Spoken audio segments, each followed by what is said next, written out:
It was a crisp autumn morning in Oakland when Superior Court Judge Anthony Richardson pulled into the parking lot of his local grocery store. After 15 years on the bench, he had grown accustomed to the weight of responsibility that came with his position, but today he was simply running errands before heading to the courthouse. Dressed in casual weekend attire, a Yale law sweater and jeans, he walked toward the store entrance while checking his phone for any urgent messages from the courthouse. The weekend schedule was usually lighter, but there were often emergency hearings that required his attention.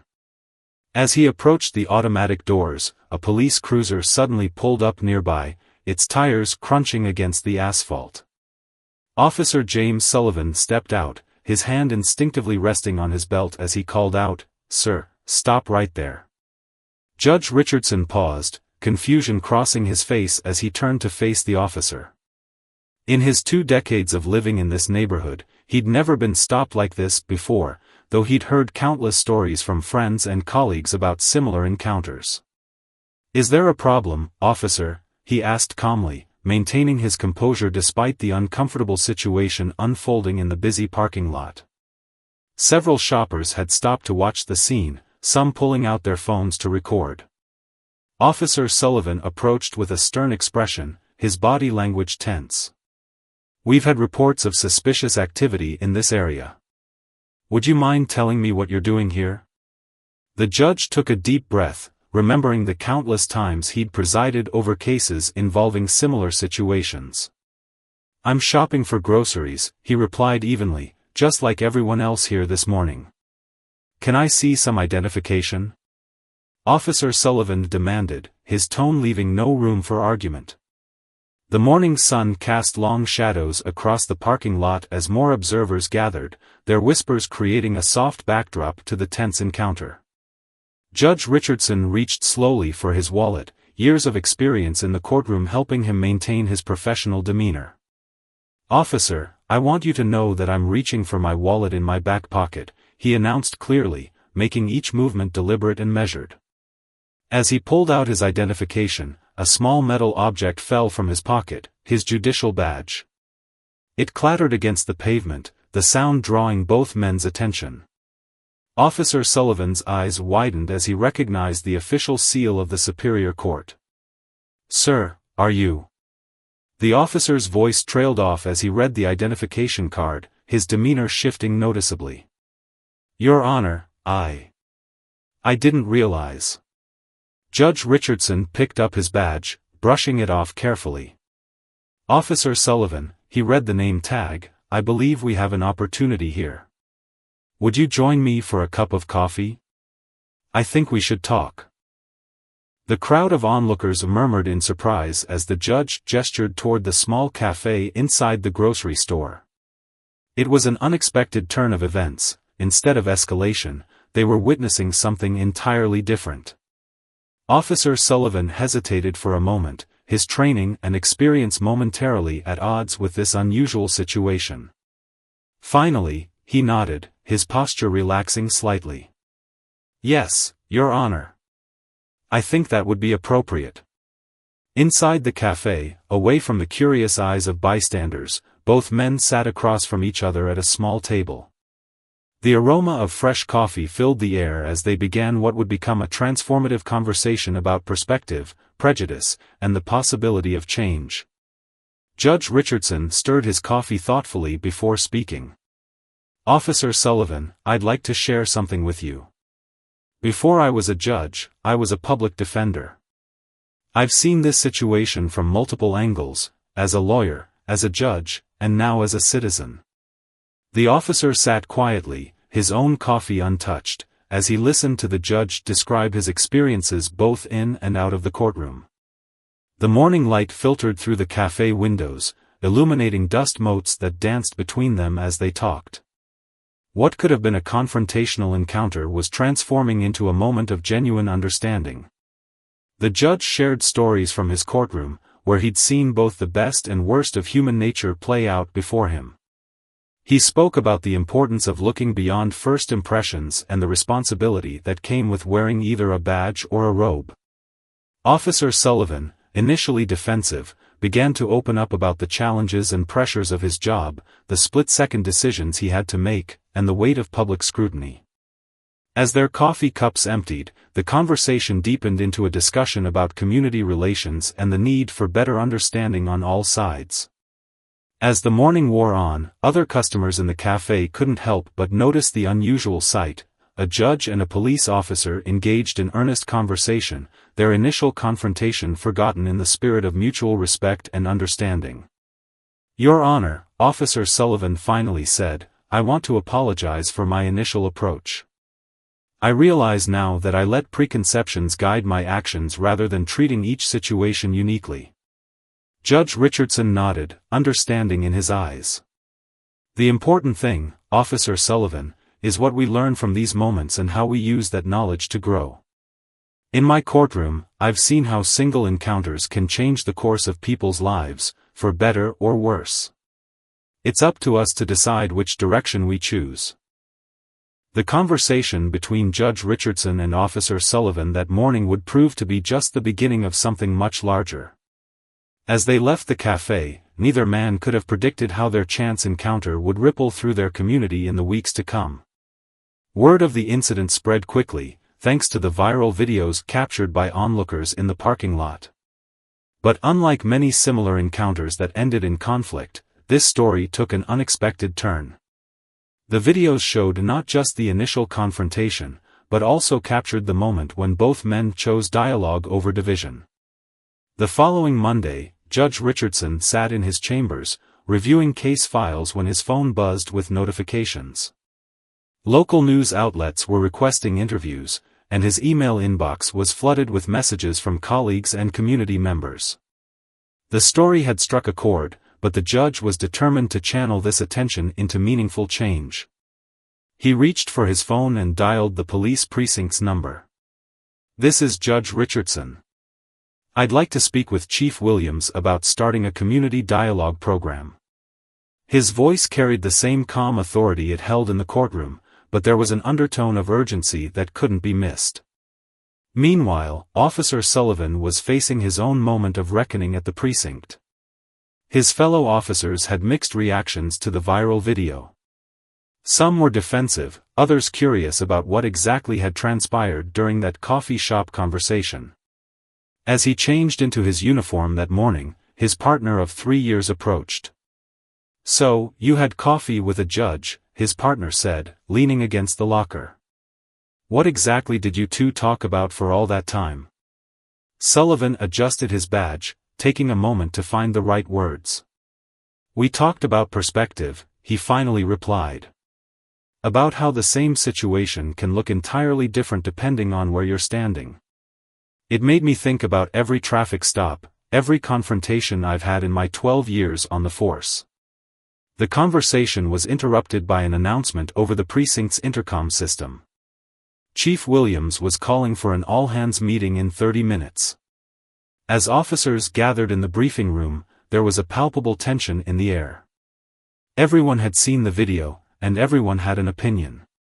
Chief Williams stood at the podium, his expression serious. "By now, you've all seen the video from Saturday morning. What you might not know is that Judge Richardson has reached out to us with a proposal. He wants to establish a regular dialogue between our department and the community we serve."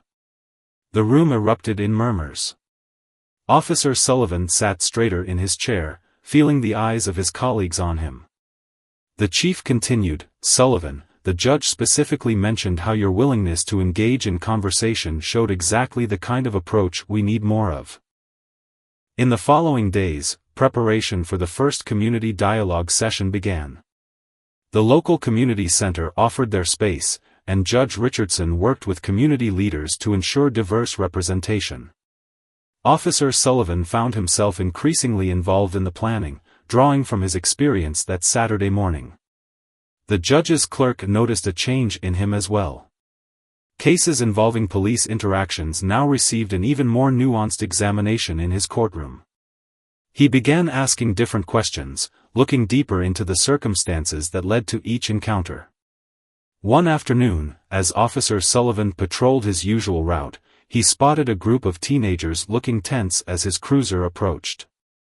Instead of driving past or immediately confronting them, he remembered his conversation with the judge. He parked his car, got out, and simply asked them about their day. The surprise on their faces mirrored his own from that Saturday morning. The first community dialogue session was scheduled for a Wednesday evening. As people filed into the community center, there was apprehension on all sides. Police officers sat in their uniforms, community members gathered in groups, and Judge Richardson stood at the podium, ready to moderate. What happened in that parking lot could have gone very differently, the judge began, his voice carrying across the hushed room. Officer Sullivan and I could have let fear and assumptions drive our actions. Instead, we chose to talk, to listen, and to understand. Tonight, I'm asking everyone in this room to make the same choice. The session lasted 3 hours, going well beyond its scheduled time. Stories were shared, voices were raised, tears were shed, and most importantly, people listened. Officer Sullivan shared his perspective from that morning, speaking honestly about his initial assumptions and what he had learned. A local high school teacher stood up and spoke about her fear every time her teenage son went out driving. An elderly officer nearing retirement talked about how the job had changed over his 30 years of service. A young community activist shared her experiences with law enforcement, both positive and negative. As the session wound down, Chief Williams approached Judge Richardson. "This is just the beginning, isn't it?" he asked, surveying the room where officers and community members were still engaged in earnest conversation. The judge nodded, watching as Officer Sullivan talked with a group of young people, his usual stern expression replaced with genuine interest. "Change doesn't happen in a single conversation," he replied. "It happens in thousands of small moments, in choices we make every day to see each other as human beings first." Outside the community center, the evening air was cool and crisp, much like that Saturday morning that had started it all. People lingered in the parking lot, exchanging contact information and making plans for future meetings. The barrier between uniform and civilian seemed just a little less rigid, the distance between badge and citizen just a little shorter. Officer Sullivan found himself one of the last to leave, still processing everything he'd heard. As he walked to his cruiser, he spotted Judge Richardson doing the same. Their eyes met across the parking lot, and they shared a nod of understanding. Sometimes, the biggest changes start with the smallest choices, like accepting an invitation for coffee on an ordinary Saturday morning. 1 month after the first community dialogue session, the impact of that parking lot encounter continued to resonate throughout the city.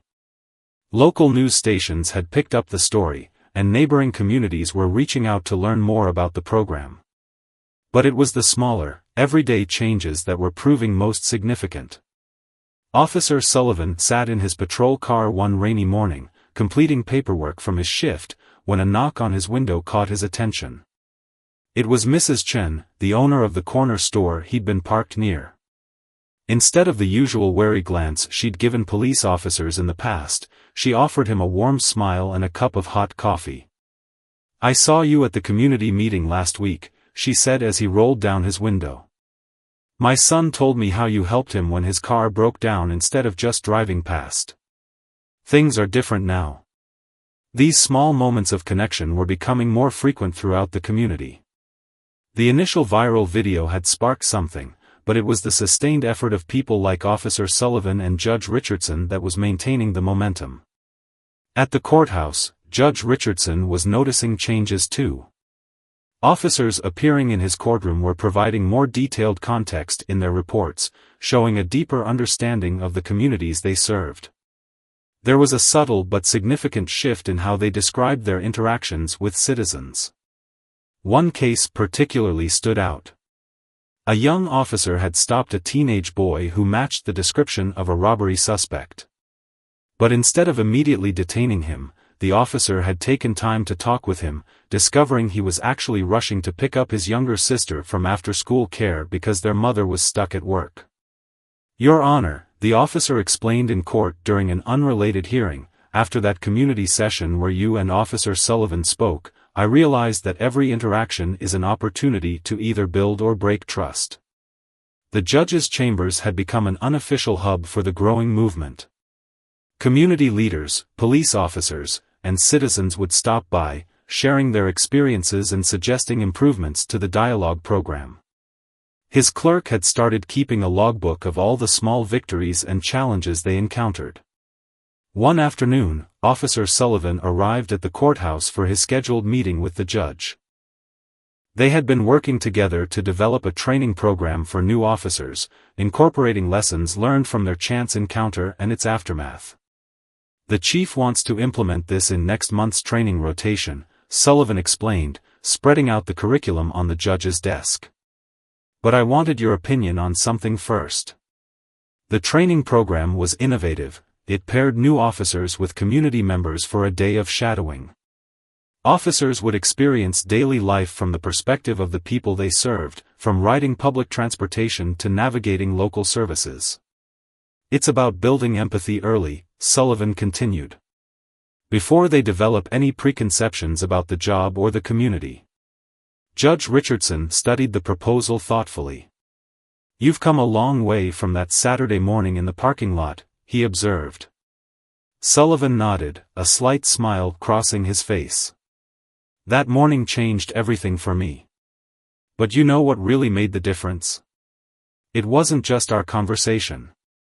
It was what happened after, seeing how one moment of understanding could multiply across an entire community." Their discussion was interrupted by a knock at the door. It was the judge's clerk, accompanied by a reporter from a national news magazine. Word of their program had spread beyond the local media, and larger outlets were taking notice. "We're not doing this for publicity," Judge Richardson told the reporter firmly. "We're doing it because it's necessary. The real story isn't about me or Officer Sullivan. It's about what happens when people choose to see each other as human beings first." The reporter scribbled notes as they explained how the program had evolved. They shared stories of other officers who had begun taking similar initiatives, organizing basketball games with local youth, attending community events in casual clothes rather than uniforms, and participating in neighborhood watch meetings as residents rather than just law enforcement. Later that week, during the monthly community dialogue session, attendance had doubled. People from neighboring cities filled the community center, eager to learn how they could implement similar programs in their own communities. A young officer stood up to share her experience. "Last week, I responded to a noise complaint. Before this program, I might have gone in with a certain mindset. Instead, I found out it was a family celebration, a grandfather's 80th birthday.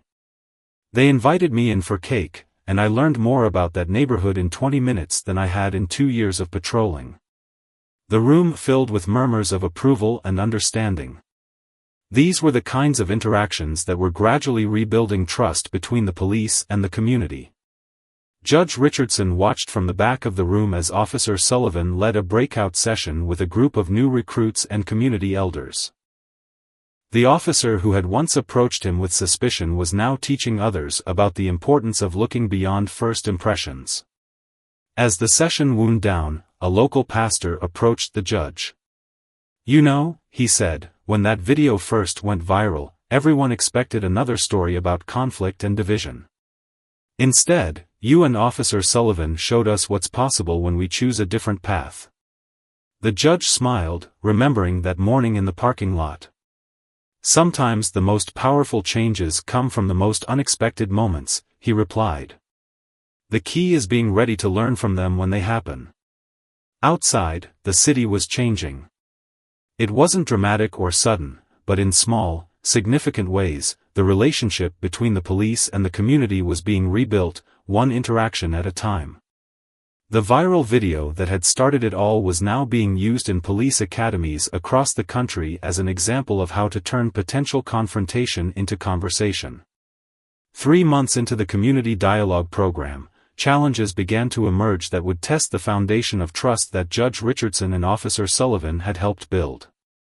The initial excitement was giving way to the harder work of sustaining meaningful change. One morning, as autumn leaves scattered across the courthouse steps, Judge Richardson arrived to find a crowd of concerned citizens waiting for him. A controversial police incident in a neighboring city had sparked renewed tensions, and people were looking to their program for answers. "Your Honor," called out a community organizer as the judge approached, "how can we be sure the changes we're seeing aren't just superficial? How do we know this will last?" It was a valid question, one that had been keeping the judge awake at night. Inside his chambers, he picked up his phone to call Officer Sullivan. They needed to address these concerns head-on. Meanwhile, at the police precinct, Officer Sullivan was facing his own set of challenges. Some officers from other districts had begun referring to him sarcastically as the coffee cop, suggesting he'd gone soft. The nickname didn't bother him, but the resistance to change it represented did. "You can't solve everything with a conversation," one veteran officer had told him during a shift change. "Sometimes the job requires us to be tough." Sullivan had thought carefully before responding. Being tough and being understanding aren't mutually exclusive. Sometimes the toughest thing you can do is take the time to listen. That afternoon, both men met at the same cafe where they'd had their first conversation. The place had become something of a symbol in the community. Local artists had even painted a mural on the adjacent wall depicting two people sharing coffee, their shadows forming a bridge. "We're at a critical point," Judge Richardson said, stirring his coffee thoughtfully. "The initial goodwill is fading, and now we're facing the real test.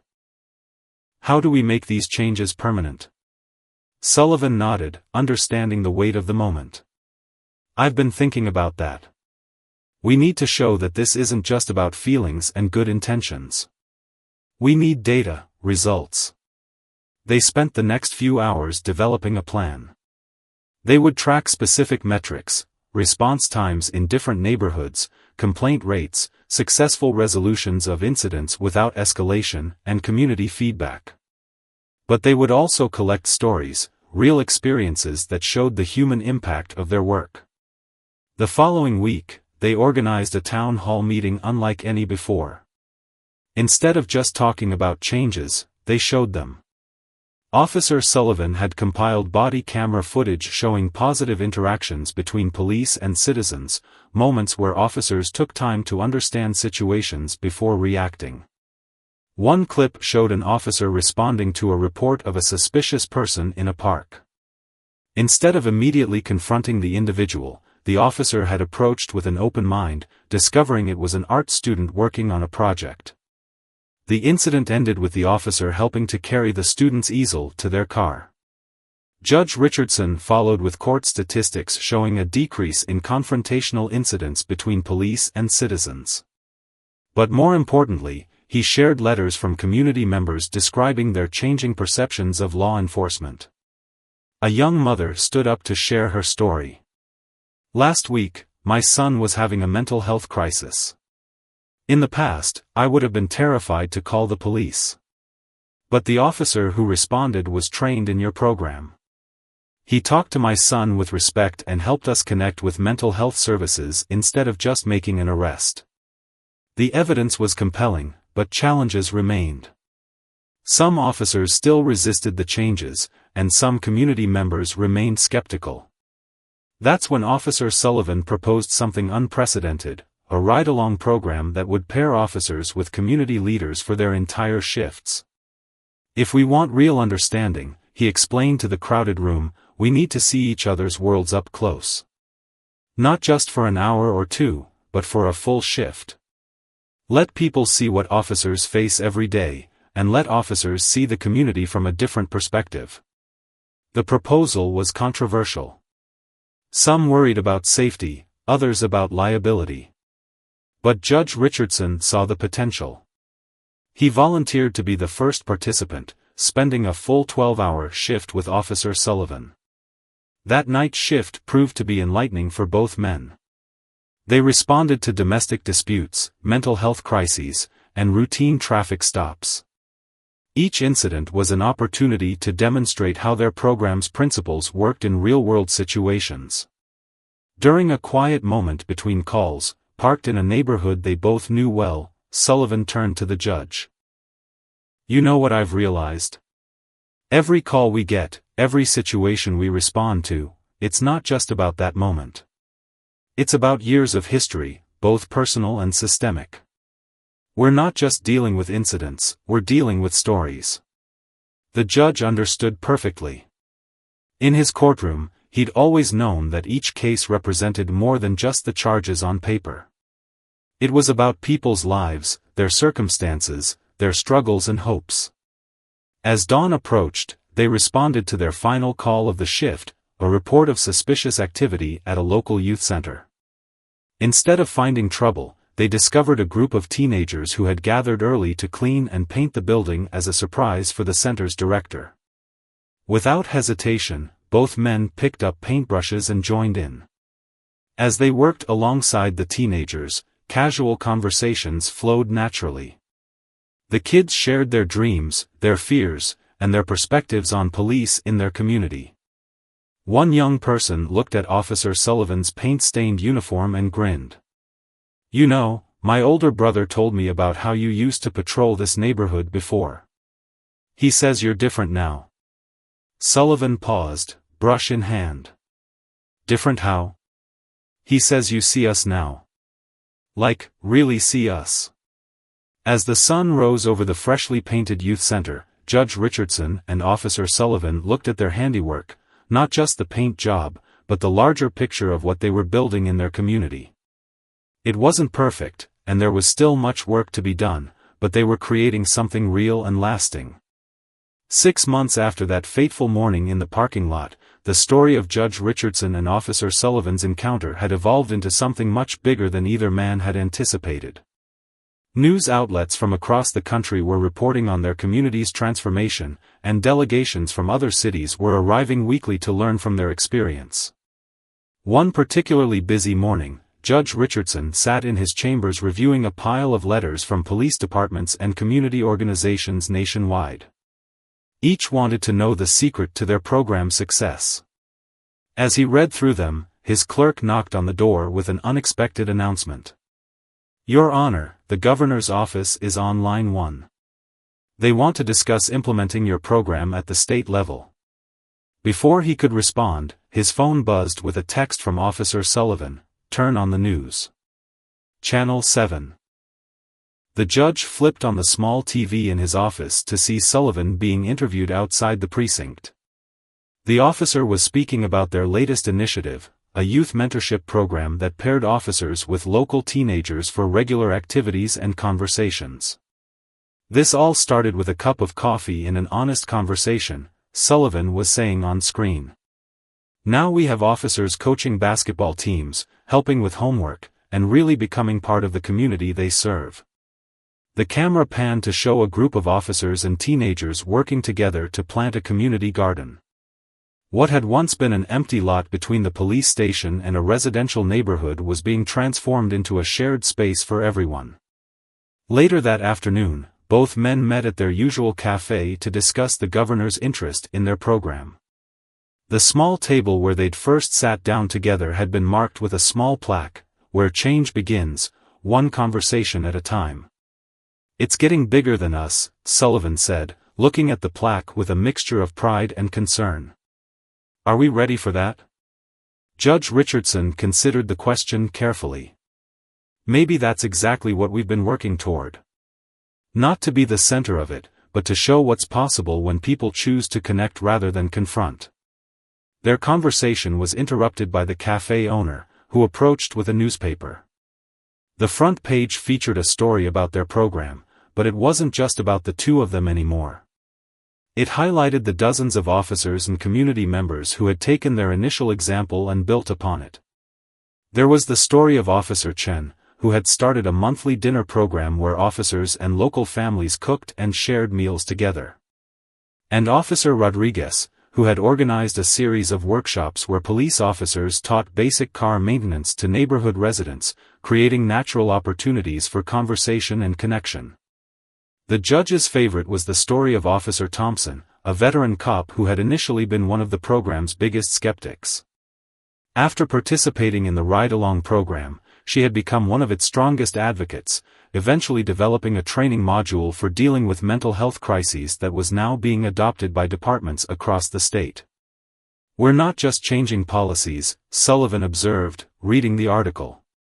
"We're changing the culture, one person at a time." As if to prove his point, their conversation was interrupted by a group of teenage girls approaching their table.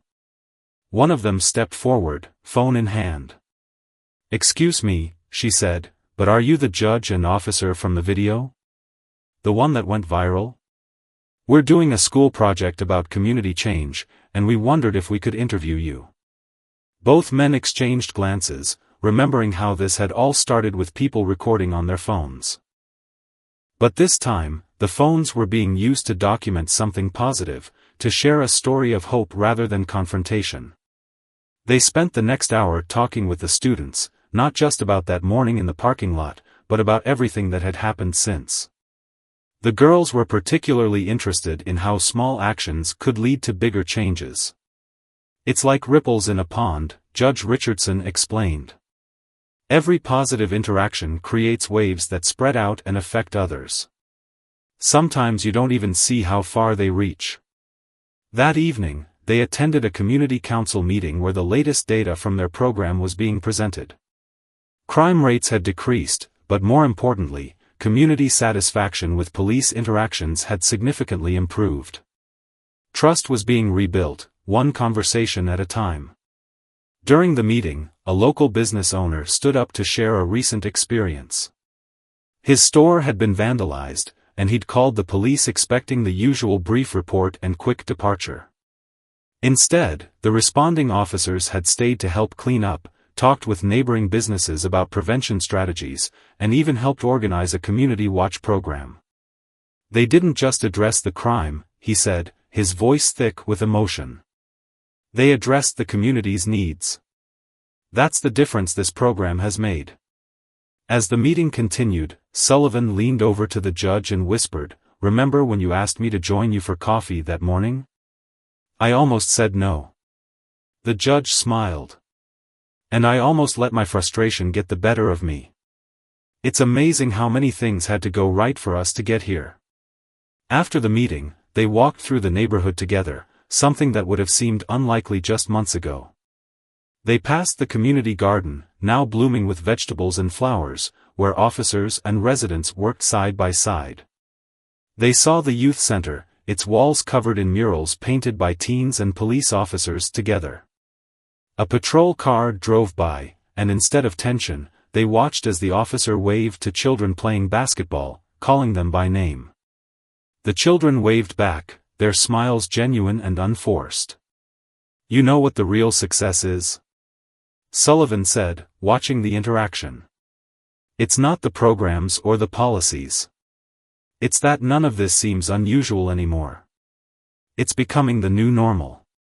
Judge Richardson nodded, understanding exactly what he meant. The extraordinary was becoming ordinary, and that was perhaps the most extraordinary thing of all. As winter settled over the city, Judge Richardson found himself standing before the state legislature, preparing to testify about their community policing program. The marble halls of the Capitol building were a far cry from that grocery store parking lot where it all began, but the principles remained the same. Officer Sullivan sat in the gallery, watching as the judge addressed the assembled lawmakers. They had spent weeks preparing for this moment, gathering data, collecting testimonials, and refining their presentation.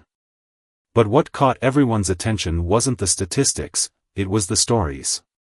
"What we've created isn't just a program," the judge explained, his voice carrying through the chamber. "It's a fundamental shift in how we view community police relationships. It started with a moment that could have gone very wrong, but instead became an opportunity for understanding." As he spoke, screens behind him displayed images from their community, officers helping elderly residents with groceries, teenagers and police working together on community projects, family picnics where uniforms mixed freely with civilian clothes. During the recess, Sullivan joined the judge in a quiet corridor. "They seem interested," he observed, "but some of them don't understand why it works." They keep asking about protocols and procedures. The judge nodded, understanding the challenge. That's because they're looking for a formula. But what we've learned is that real change happens in the spaces between the protocols, in the moments when people choose to see each other as human beings first. Their conversation was interrupted by a state senator who had been particularly skeptical during the hearing. "I've been watching the videos from your community," she admitted. "My district has similar challenges, but I'm worried about resistance from both sides." "How did you overcome that?" Instead of giving her a political answer, they shared the story of Officer Thompson's transformation from skeptic to advocate. They explained how community members who had initially refused to engage with police were now regular participants in their programs. The senator listened intently, taking notes. Back in their community, the program continued to evolve. The youth center had started a leadership program where teenagers worked directly with police officers to identify and solve neighborhood problems. One group had successfully lobbied for better lighting in a local park, working alongside officers to make it safer for everyone. One evening, as Sullivan was leaving his shift, he noticed a familiar face, the teenager who had commented about him seeing them at the youth center months ago. The young man was now wearing a volunteer badge from the community center. "Officer Sullivan," the teenager called out. "Remember when you and the judge helped us paint the youth center? Well, I applied for college today. Wrote my essay about that morning and how it changed how I see things." These were the moments that couldn't be captured in reports or presentations to the legislature. They were the real measure of success, the subtle shifts in perception that led to bigger changes. At the courthouse, Judge Richardson was seeing changes in his own work. Cases involving police interactions had taken on a different character. Officers' reports showed more context, more understanding of the communities they served. And when conflicts did arise, there was a new willingness on all sides to seek understanding rather than confrontation. One afternoon, during a break between hearings, his clerk brought in a letter from a judge in another state. "They're seeing our success," the clerk explained, "and they want to know if you and Officer Sullivan would consider consulting with their jurisdiction." The judge sat back in his chair, remembering all the moments that had led to this point. The program had grown beyond their initial vision, but its core remained simple, the belief that understanding could bridge any divide. That evening, he met Sullivan at their usual cafe. The place had become something of a local landmark, with people often taking pictures of the plaque on their table. But for them, it was still just a place where two people could sit and talk honestly about things that mattered. "The governor's office called again," Sullivan said as they settled into their seats. "They want to make our training program mandatory for all new officers in the state. They're calling it the Richardson-Sullivan Protocol." The judge couldn't help but smile at the irony. A protocol named after a situation that worked precisely because we went off protocol. They spent the next few hours discussing the future of their initiative. Other states were showing interest, and there was talk of a national conference on community-oriented policing reform. But both men knew that the real work would always happen at the local level, in the daily interactions between officers and citizens. As they talked, they noticed a group of new police cadets at a nearby table, studying the training materials that Sullivan had helped develop. The materials now included case studies from their community, including the story of their own first encounter. One of the cadets approached their table, recognition dawning on her face. "Sir," she addressed both men, "your story is what made me want to become an officer. I saw how one moment of understanding could change everything." Sullivan gestured for her to join them. "Tell us," he said, "what do you hope to achieve as an officer?" The cadet's answer reflected everything they had been working toward. "I want to be part of building trust," she said. "I want to show people that law enforcement can be about protection and understanding, not just authority." As they listened to her speak, both men exchanged knowing looks. This was how real change perpetuated itself, not through mandates or protocols, but through people who understood the importance of seeing beyond surface tensions to the humanity beneath. The evening ended with plans for the statewide implementation, but both men knew that their most important work would always be in these smaller moments, in conversations over coffee, in mentoring new officers, in showing by example that there was always an alternative to confrontation. The National Conference on Community Policing Reform was set to begin in Washington, D.C., and Judge Richardson found himself standing at the window of his hotel room, watching the early morning traffic flow through the Capitol streets. In just a few hours, he and Officer Sullivan would address law enforcement leaders and community organizers from across the country. The journey from that grocery store parking lot to this moment had been remarkable, but what truly amazed him were the stories that had emerged along the way. As he prepared his notes for the keynote speech, his phone buzzed with a message from back home. The community center was celebrating its highest attendance ever for the monthly police community dialogue session. Officer Sullivan knocked on his door, already in his dress uniform. "Ready to change the world again?" he asked with a slight smile. Both men had learned to balance the weight of their mission with the humility of knowing that real change happened one interaction at a time. The conference center was packed with a diverse audience: police chiefs, community leaders, civil rights activists, and government officials. As they made their way to the stage, Sullivan noticed something remarkable: people who would typically be on opposite sides of issues were engaged in earnest conversation. "Good morning," Judge Richardson began, his voice carrying across the hushed auditorium. "We're not here to tell you we've solved all the problems between law enforcement and communities. We're here to share how one moment of choosing understanding over confrontation led to systematic change." The presentation included video testimonials from their community. A local business owner described how the atmosphere in the neighborhood had transformed. A teenager spoke about joining the Youth Advisory Council and working directly with police to address community concerns. Officers shared stories of how their perspectives had shifted. During the Q&A session, a police chief from a major city raised his hand. "This all sounds inspiring," he said, "but what about the hard cases? What about violent crime, gang activity, drug problems?" Sullivan stepped forward to answer. "Those challenges don't disappear," he acknowledged. "But when you build trust with a community, you get better intelligence, more cooperation, and more support for police operations. We're not just making friends, we're becoming more effective at our core mission of public safety." A community activist stood up next. "In your city, you had two leaders, yourself and Judge Richardson, who were willing to take the first step. What about places where that leadership doesn't exist?" The judge shared how their program had spread through the ranks, not just from the top down. He told the story of Officer Rodriguez, who had started a midnight basketball league that brought together young people and police officers. What began as a simple idea had evolved into a mentoring program that had helped dozens of teenagers stay in school and out of trouble. During the lunch break, they found themselves surrounded by delegates eager to learn more. A group from Chicago wanted to know about implementing the Ride-Along program. Representatives from Atlanta were interested in the Youth Advisory Council. Leaders from Los Angeles asked about the community dialogue sessions. The key, Sullivan explained to the group, is that none of these programs work in isolation.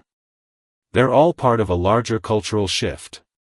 It's about creating opportunities for genuine human connection. Back in the main hall, they shared data showing the impact of their approach: decreased crime rates, reduced complaints against officers, improved solve rates for serious crimes, and higher community satisfaction scores. But more compelling were the personal stories of transformation. They played a video of their original encounter, the one that had gone viral months ago. But this time, it was followed by clips showing how that moment had sparked a movement: officers and citizens working side by side in community gardens, teenage volunteers helping elderly residents while police officers provided security, joint training sessions where community members and law enforcement learned from each other. A senior federal official approached them after their presentation.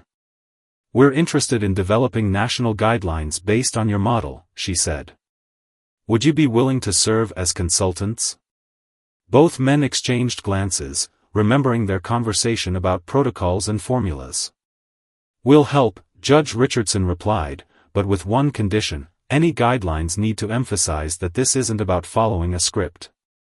It's about creating space for genuine human connection.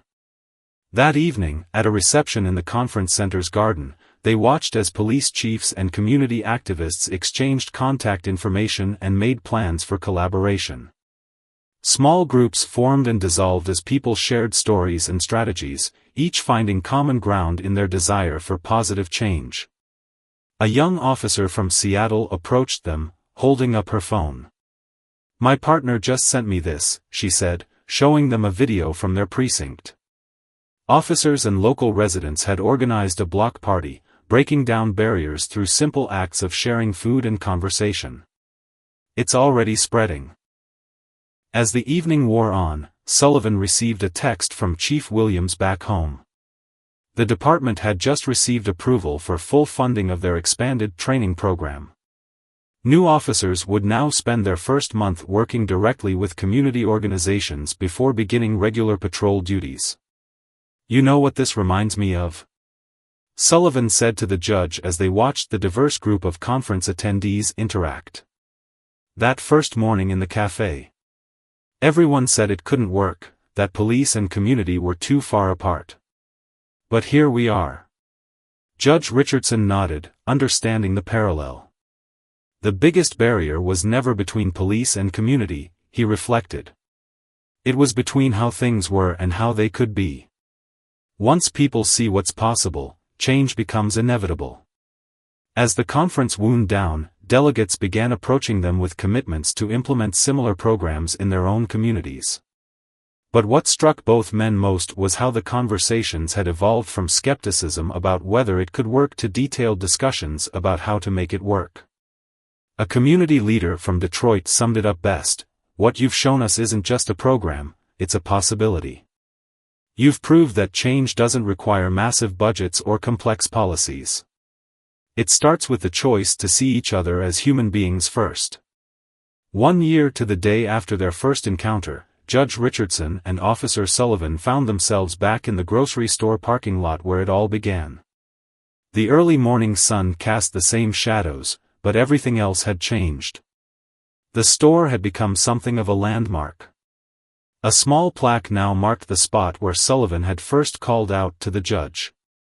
Tour groups from police academies and community organizations would stop here, their guides explaining how a potential confrontation had transformed into a movement for change. "Hard to believe it's been a year," Sullivan said, looking at the spot where he had parked his patrol car that morning. He was no longer just Officer Sullivan, he had recently been promoted to captain, heading the department's new community relations division. The judge nodded, taking in the scene. "Sometimes the biggest changes come from the smallest moments," he replied. They had both used that phrase often over the past year, but standing here, it carried special weight. They walked into the cafe, now expanded to accommodate the steady stream of visitors who came to sit at what had become known as the reconciliation table. The owner had preserved it exactly as it was that first morning, though the surrounding space had grown to include a wall of photographs documenting their community's transformation. As they settled into their usual seats, a group of police cadets entered, followed by their instructor, Officer Thompson, who had gone from skeptic to one of the program's strongest advocates. She was now responsible for teaching the Richardson-Sullivan protocol to every new officer in the academy. "Mind if we join you?" she asked, gesturing to her students. "I was just telling them about how this all started." Over the next hour, they shared their story with the cadets, but this time with a year's worth of perspective. They talked about the challenges they'd faced, the resistance they'd overcome, and the moments that had surprised them most. One cadet raised her hand. "But weren't you worried about taking such a big risk that morning? Either of you could have reacted differently." Judge Richardson considered the question carefully. "The bigger risk," he explained, "would have been letting that moment pass without trying to understand each other. Sometimes the hardest choice is also the most important one." Sullivan added, what we learned is that every interaction is a crossroads. You can choose the path of confrontation or the path of conversation. But that choice affects more than just that moment, it ripples out into the community. Their discussion was interrupted by the arrival of news crews setting up for a special broadcast. The station was doing a one-year anniversary story about the changes in their community. Crime rates had dropped significantly, community trust in law enforcement had soared, and their model was being implemented in cities across the country. But the real story wasn't in the statistics.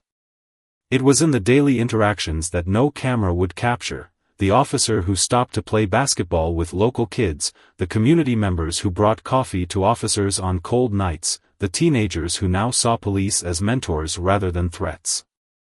As they prepared for the interview, the cafe began filling with familiar faces, people who had been part of their journey over the past year. There was Mrs. Chen from the corner store, the teenagers from the youth center, officers who had embraced the new approach, and community leaders who had helped build bridges. The reporter asked them to reflect on the year's achievements, but both men found themselves talking instead about the work still to be done. "This isn't a destination," the judge explained. "It's a continuous journey of understanding and growth." Sullivan agreed, adding, "The real success isn't in the programs we've created or the awards we've received. It's in the moments when people choose connection over conflict, understanding over assumption." After the interviews, they took a walk through the neighborhood. The physical changes were evident: new community gardens, renovated youth centers, joint police community spaces. But the most significant changes were in the interactions they witnessed along the way. They passed a scene that would have been unthinkable a year ago: a group of officers having lunch with local residents at a sidewalk cafe, their patrol car parked nearby with children sitting inside, pretending to be junior officers while their parents took photos. "Remember when people used to cross the street when they saw a patrol car?" Sullivan remarked. "Now they wave, they stop to chat. They see us as part of their community, not just authority figures." The judge stopped at the community center, now a hub of activity where police officers and residents work together on various projects. Inside, a wall displayed photographs of key moments from the past year, including that first viral video that had started it all. "You know what's remarkable?" the judge said, studying the images. "None of this required massive budgets or new laws. It just required people willing to see each other as human beings first."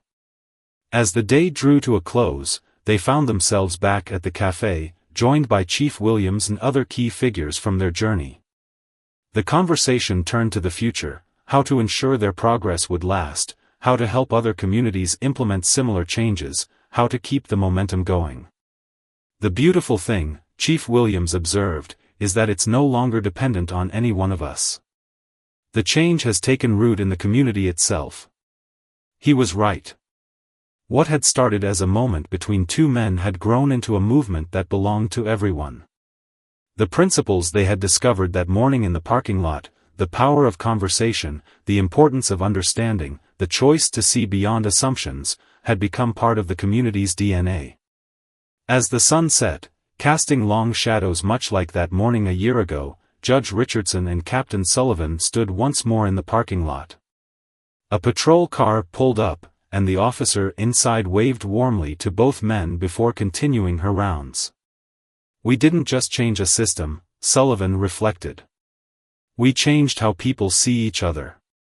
The judge smiled, watching as residents and officers mingled naturally on the sidewalks, their interactions marked by easy familiarity rather than tension. "And in doing so," he added, "we showed that the greatest changes often start with the smallest choices." They looked at the plaque one last time before departing.